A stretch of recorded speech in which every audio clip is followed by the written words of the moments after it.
Hello everyone. আজকে এই অনেক দেরি হয়ে গেছে ঘুম থেকে উঠতে, আর এখন বাজে 9টা 22।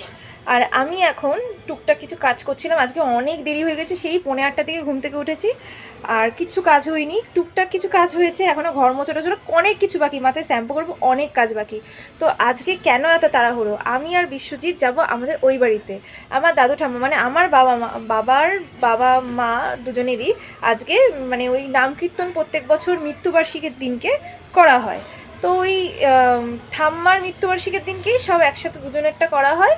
তো সেইটাই আজকে নাম কীর্তন একটু খাওয়া দাওয়া হয়, সেটার জন্যেই আজকে আমরা ওই বাড়িতে যাব। আমি আর বিশ্বজিৎ বেড়াতে বেড়াতে আমাদের মিনিমাম 12টা মতন বাজবে।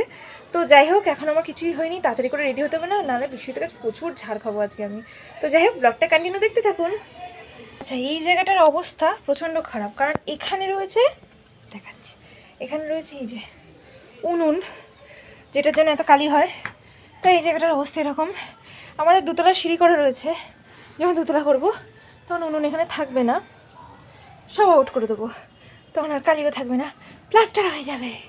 তারপর আমি আর বিশ্বজিৎ দুজন মিলেই রেডি হয়ে বেরিয়েও পড়েছিলাম। আর বেরিয়ে মিষ্টি আর ফুলের মালা কাকু আমাদের গেঁথে দিচ্ছিলেন ফুলের মালাটা।